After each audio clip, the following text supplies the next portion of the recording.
Assalamualaikum warahmatullahi wabarakatuh.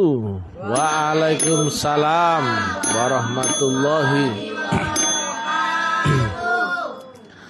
Ketemu lagi dengan kuliah luar biasa ya tentang metodologi metafisika tasawuf eksakta ilmiah, bertempat di kampus Taklim Makrifat Gresik Balong Panggang. Judul yang kita angkat kali ini adalah kenapa agamamu itu harus makrifatullah. Banyak orang cinta agama, tapi ternyata cuma teori ya. Itu bukan agama namanya, tapi teori agama. Makan sama teori makan beda nggak? Beda. Manusia dan teori manusia beda nggak? Beda. Teori adalah sebatas pengetahuan yang untuk meningkatkan dimensi kebenarannya harus dipraktek dan buktikan ya. Tetapi teori kalau tidak dibuktikan maka akan berkembang menjadi dugaan perspektif. Dan itu masing-masing kepala akan berkeyakinan berbeda-beda. Karena apa? Menduga-duga. Ayo tebak, ini minuman ini apa isinya? Ayo. Ayo Bu Wanto, isinya apa? Kopi katanya. Apa ini? Air putih. Nah, teh apa? Jujur, ini adalah jus melon loh. Nah, ya. Demikian juga teori agama. Teorinya kalau sudah diterangkan itu begitu-begitu. Tapi kalau kau nggak buktikan, nggak alami, maka teorimu hanya sebatas keyakinanmu sendiri. Islam agama yang benar dan diridhoi. Sudah kau buktikan? Sudah pernah kau mi'raj? Sudah pernah kau sholat khusyuk? Baru syahadat, saya obrak-abrik dunia perulamaan dunia, nggak ada yang nongol membalas kalimat-kalimat ilmiah saya. Betul ya? Namanya bersaksi, menyaksikan, itu kalimat aktif atau kalimat kata kerja. Maka kalau ditanya, apa yang kau saksikan? Harusnya ada jawabannya dong. Nah sekarang diselewengkan menjadi mengucapkan dua kalimat. Beda gak mengucapkan sama bersaksi? Beda. Lah harusnya praktek syahadat itu bersaksi apa mengucapkan? Bersaksi. Berarti harus ada disaksikan gak? Harus ada. Nah ini dia, harus ada yang kau saksikan. Nah hubungan dengan sesuatu pertama kali harus ada hubungan dengan panca indramu terlebih dahulu. Kamu tahu yang bernama bel ini ya. Kenapa? Kamu lihat ya. Dengan apa? Dengan matamu. Kemudian kamu dengar dengan telingamu. Kipas angin ini bisa kau rasakan? Bisa. Karena terasa anginnya itu kan. Ini jus melon juga telah kau rasakan. Maka hubunganmu itu dengan sesuatu itu pertama kali ya harus kau interaksikan dengan 5 panca inderamu. Entah terlihat, cium, raba, dengar dan rasakan. Kalau nggak terasa dengan ini berarti kamu nggak ada hubungan. Nah, misalkan ya, saya punya tendangan wadul gembuk. Sudah pernah kau lihat? Enggak. Pernah kau dengar? Enggak. Pernah kau cium, berinteraksi dengan panca inderamu? Enggak. Maka saya tanya, kamu ada hubungan enggak bersama dia? Enggak ada.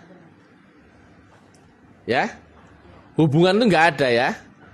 Bahkan ya, ada yang sudah berinteraksi dengan panca inderamu tapi enggak ada feedbacknya. Itu tidak ada hubungan. Apalagi adanya saja kau enggak tahu. Contohnya ya, saya ngaku-ngaku temannya Tom Cruise ya. Dia ada nggak? Ada. Saya tahu nggak dia? Tahu. Saya tahu dia tapi dia nggak tahu saya. Saya dan Tom Cruise ada hubungan nggak? Nggak ada. Padahal berinteraksi dalam panca inderamu sudah. Tapi karena nggak ada feedback, maka nggak dihitung sebagai hubungan. Di dalam teknologi komunikasi, makanya ada istilah uplink dan downlink. Nah, sekarang saya tanya, berarti terjadi hubungan adalah kau berinteraksi dengan panca inderamu dan ada feedback. Betul ya? Betul.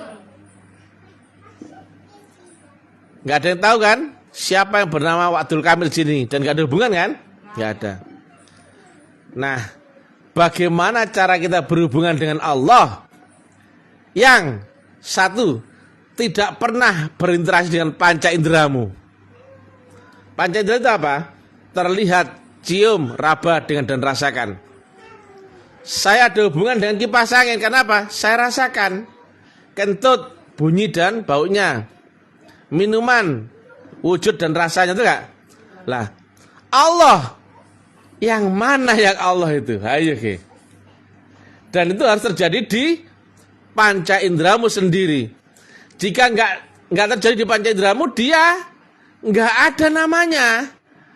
Kamu hanya kenal nama tapi enggak tahu yang mana bernama Allah itu. Duluan berinteraksi dengan panca indera dulu atau nama dulu, saya tanya? Panca indera dulu baru kau namai sebetulnya, betul enggak? Nah, ini nama kipas angin. Karena apa? Ini kipas ya yang bisa mengeluarkan angin kan gitu ya.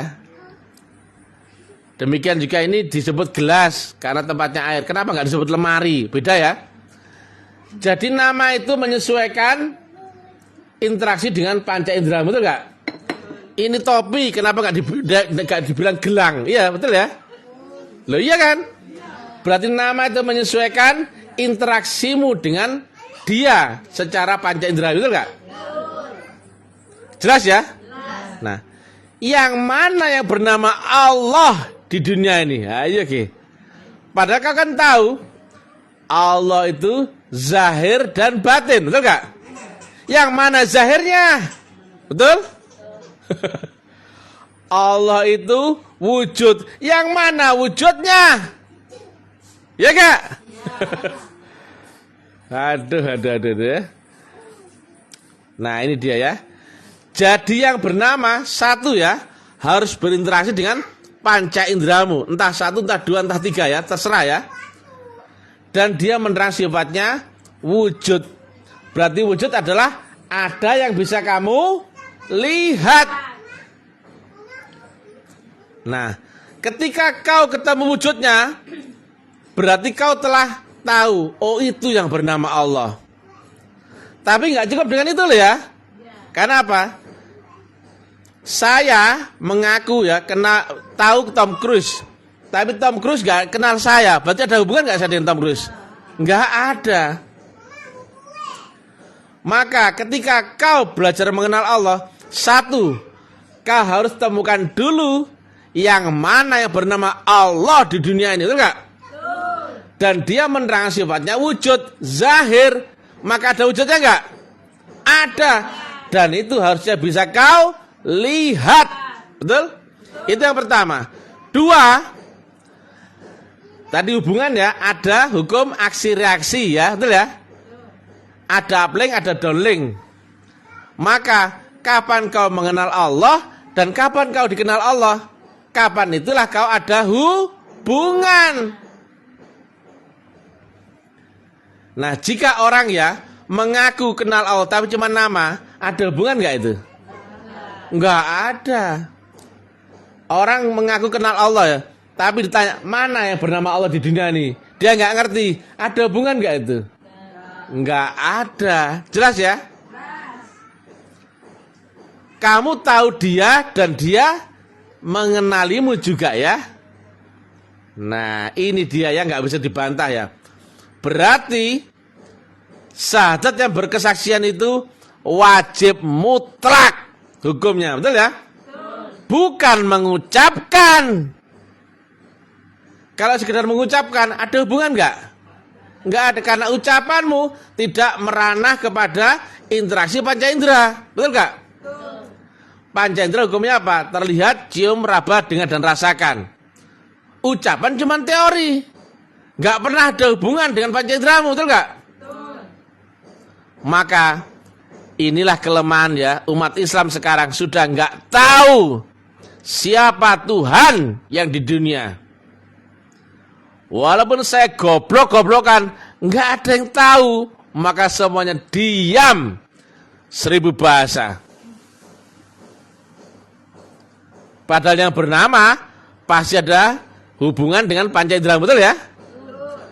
Demikian juga surga, neraka, malaikat, iblis, semuanya pun harus ada hubungan dengan panca inderamu. Yang mana yang bernama iblis? Yang mana yang surga, yang mana yang neraka, mana akhirat. Nah, ternyata kalau orang nggak tahu secara ilmiah tadi, orang hanya tahu teorinya saja, betul nggak? Masya Allah, Allahu Akbar, la ilaha illallah. Ditanya, mana Allahmu? Nggak tahu. Yang penting kita ucapkan kalimat thayyibah, Masya Allah. Oh, taek ya. Ya. Oh, taek wegi. Nah, itu pertama ya, harus ada interaksi dengan panca inderamu ya. Jelas ya?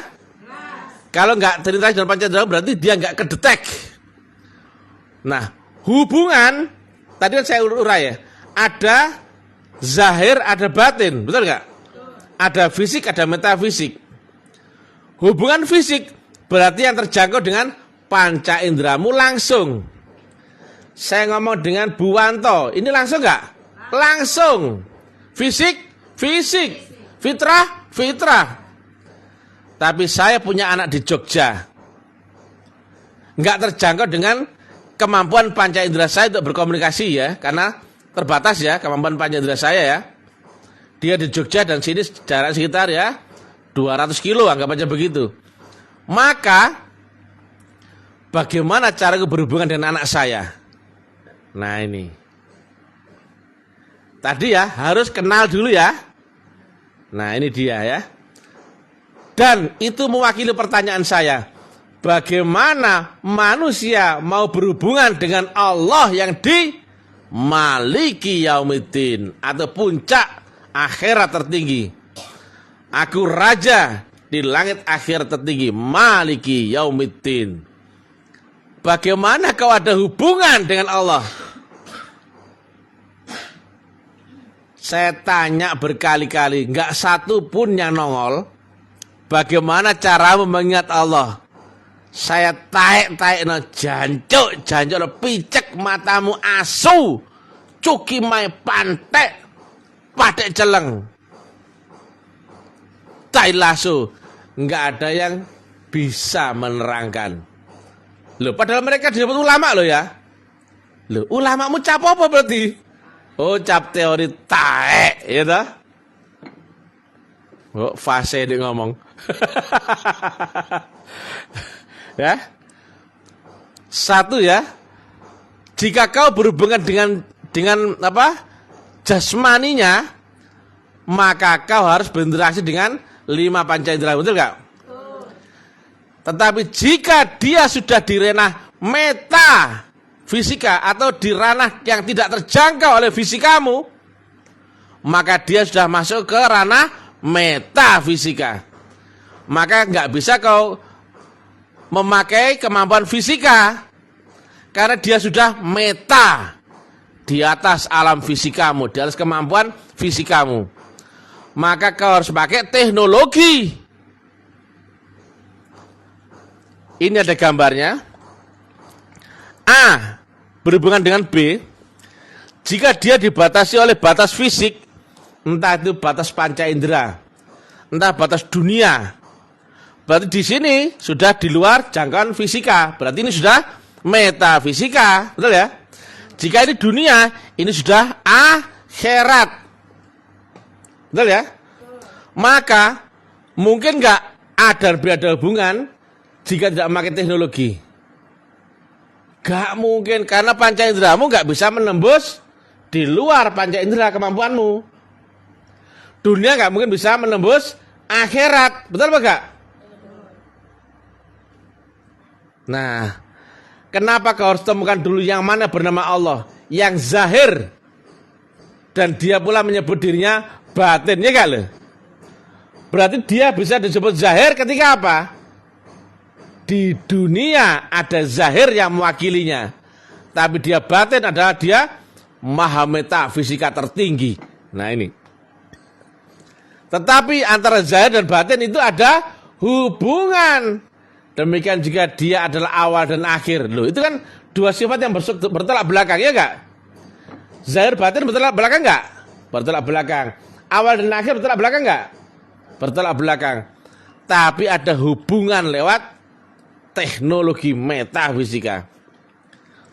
Jadi pertama ya, kau harus temukan dulu di manakah Allah yang zahir, di manakah yang bernama Allah di duniamu sendiri, yang bisa terjangkau oleh panca indramu. Dan dia menerangkan wujud, maka wujud adalah panca indramu bisa melihatnya. Betul enggak?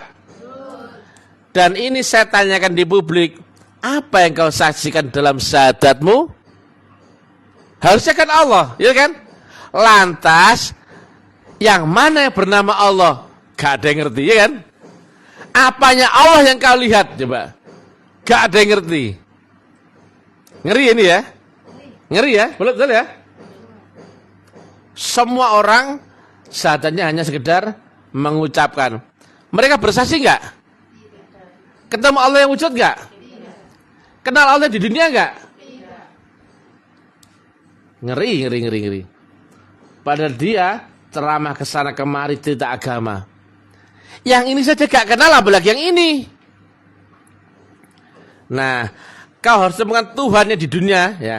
Yang Tuhan ini ya, yang ini wakilnya Allah Ta'ala di dunia ya, ada hubungan dengan yang di ars ya. Nah, kalau saya gambarkan begini, saya balik ya, putar ya. Nah, jadi di sini ya, kau melihat ini, tapi ini ada sambungan dengan yang di sini.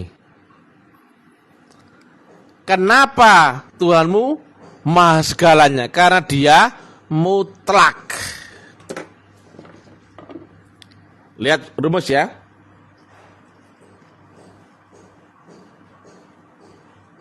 Nah, ini dia ya. Kenapa dia maha segalanya? Karena jika kau menggandeng kemutlakan, maka hasilnya limit mutlak. Nggak bisa dikalahkan, nggak bisa diganggu, nggak bisa dibantah jika kau menggandeng mutlak. Inilah yang dimaksud dengan kemutlakan tadi, yaitu Allah dan gelombang mutlaknya. Jadi nggak sembarangan Allah kita bilang Allahu Akbar, beneran kau beserta gelombang yang maha besar itu. Dia maha kuasa, beneran kau telah beserta gelombang yang maha kuasa itu.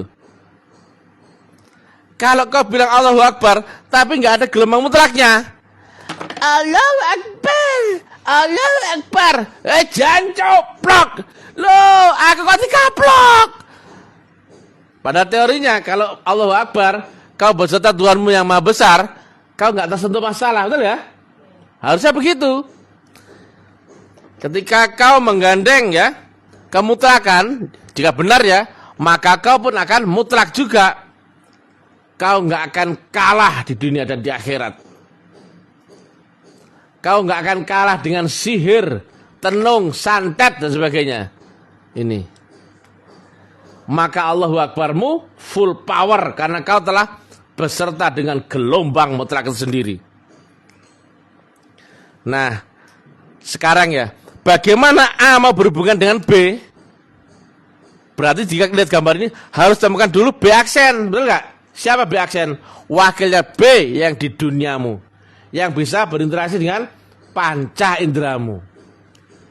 Yang ini harusnya kau saksikan dalam syahadat, betul nggak? Nah, kau berinteraksi dengan jasmaninya, baru kemudian kau ada hubungan dengan rohaninya. Maka betul nggak Allah zahir dan batin? Betul. Ketemu nggak? Ketemu. Ada hubungan nggak? Ada hubungan. Karena secara zahir kau telah dipertemukan, betul nggak? Bisa kau lihat? Bisa. Nah, secara batin kau ditanamkan nur dari sisi Allah Ta'ala. Maka bisa berhubungan nggak dengan Allah yang Maha Mutlak? Bisa. Nur dengan nur.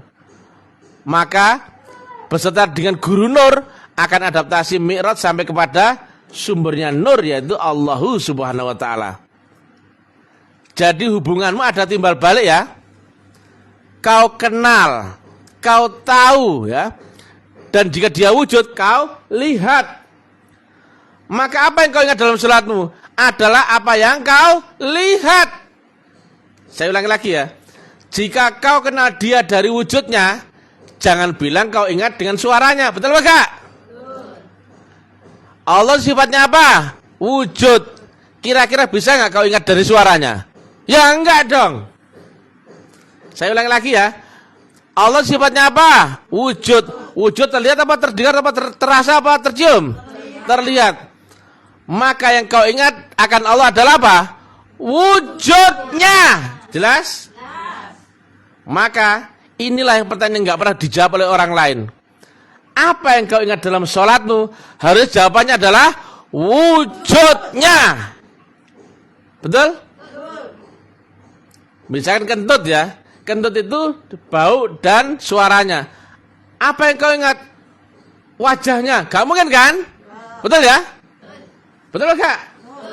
Nah, jika dia wujud, berarti yang kau lihat adalah wujudnya yang pernah kau lihat. Fix?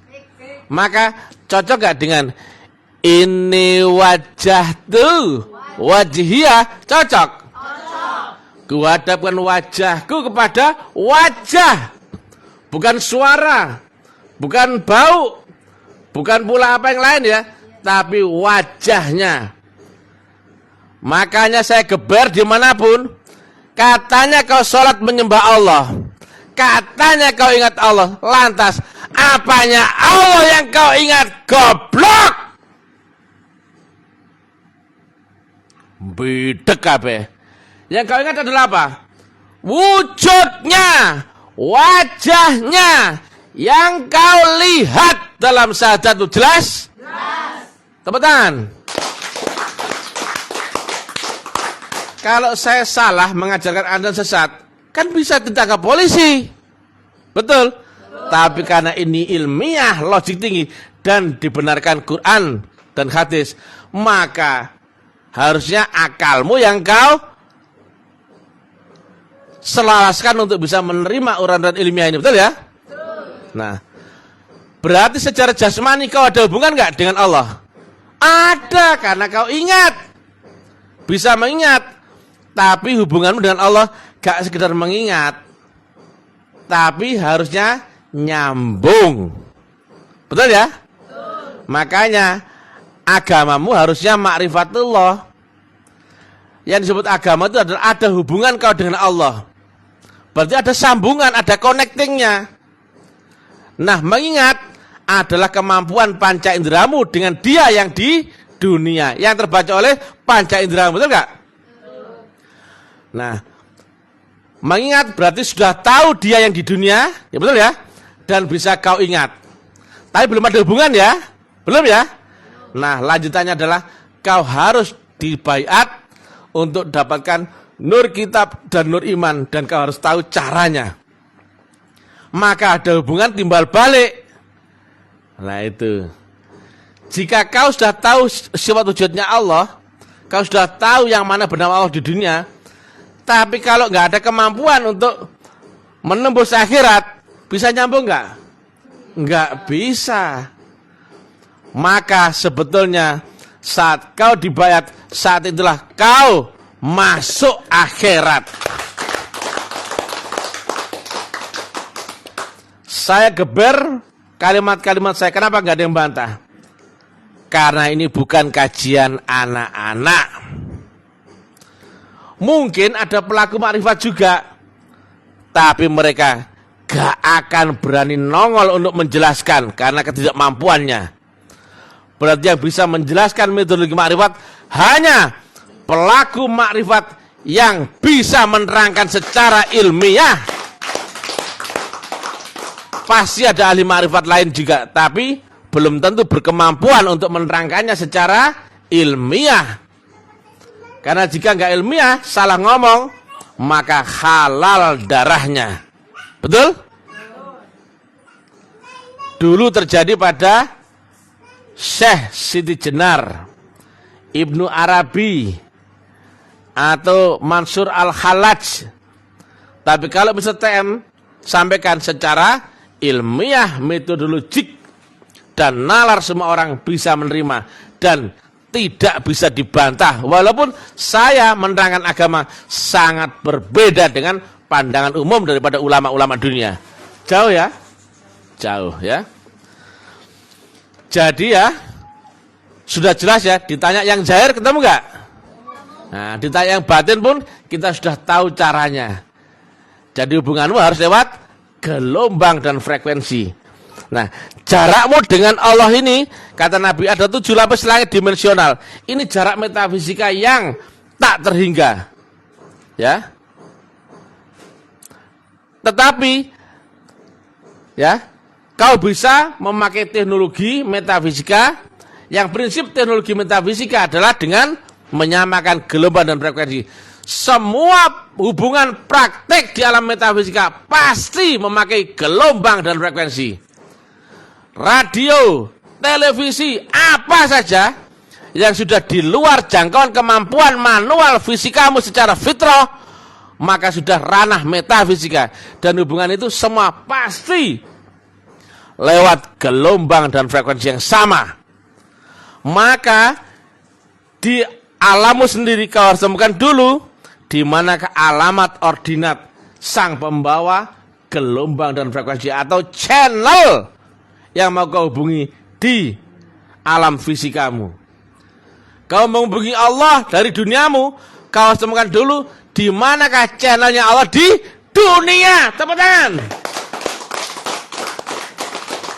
Sama seperti kau hubungi anakmu ya yang kuliah di Australia. Kalau kau di sini kau harus temukan dulu di manakah channel anakmu yang di dirimu sendiri, yaitu lewat HP. Jelas ya?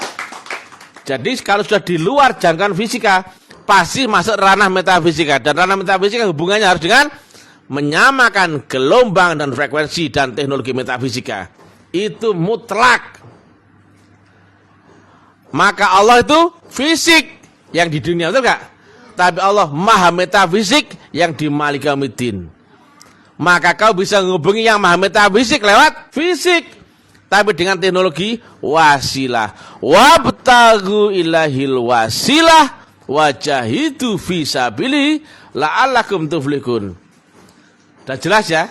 Kenapa harus baiat? Kenapa kau harus bersaksi dalam syahadatmu? Apa yang kau ingat dalam salatmu? Sering gak mengingat gurumu dalam salat? Tidak. Itu Quran surat Al-An'am ya. Lalu bagaimana mereka yang gak bisa mengingat Allah? Yo sesat no. Berarti yang kau ingat pasti bukan Allah, betul gak? Dan pasti kau tersesat. Dan gak mungkin ada orang bisa mengingat Allah ya, kecuali mengingat wajahnya. Jelas? Karena yang kau ingat ada di ranah panca indramu, betul gak? Kau gak mungkin mengingat Allah yang di sini. Yang kau bisa ingat adalah Allah yang di sini, yaitu siapa? Utusannya. Ashadu alla ilaha illallah wa ashadu anna Muhammadur Rasulullah. Jadi kau saksikan Allah lewat utusannya, yaitu Nabi Muhammad yang di zamanmu sendiri. Jelas? Siapa dia?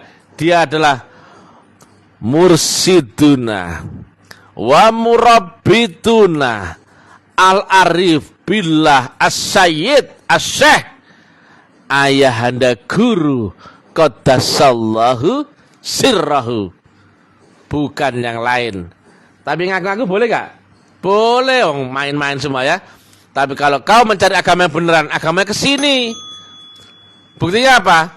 Berapa banyak ulama, tapi saya tolol-tolol goblokan, enggak ada yang bisa membantah. Jelas? Bukankah ini bukti bahwa mereka tidak tahu? Cukup ya? Saya geber loh ya. Kalau ngomong keramat loh, bukankah saya menantang ya metafisik mereka, tapi saya sehat-sehat saja, aman-aman saja. Inilah agama yang benar, yang datang dari sisi Tuhanmu ya, yang enggak bisa dikalahkan oleh siapapun dan dimanapun. Karena kau mendapatkan hubungan dan cara hubungan agar bisa tersambung akan Allah ya. Walaupun kau di dunia dan Allah di Maliki Yaumiddin. Kau akan alami akhirat ya. Bahkan kau mi'raj kau alami, semua kau alami, bukan cerita. Demikian yang bisa kami sampaikan. Tetapi saat ini kita tidak menerima murid lagi. Kita tutup pintu-pintu orang yang mau bayat, kita tolak. Kenapa kok begitu? Ya suka-suka aku. Ya. Suka-suka aku, apa lapo? Ya. Ini internal kita saja ya, enggak usah sebarkan ya. Tapi mereka lihat ya video saya ya. Walaupun kau benci dengan saya, nyatanya kau enggak bisa mengganggu saya toh. Saya maki-maki gurumu, cuki mai pantek tai lasso. Tapi enggak pernah ada yang bisa membantah ya. Karena mereka bukan pelaku makrifat. Bukan praktek agama, tapi agama cuma sebatas teori. Maka ini yang ketemu Nabi sampaikan ya. Jika ada orang yang bisa menerangkan permata ilmu itu, maka enggak ada satupun manusia yang bisa membantahnya. Dan dia adalah ulama billah. Ulama yang kondisinya beserta Allah. Assalamualaikum warahmatullahi wabarakatuh.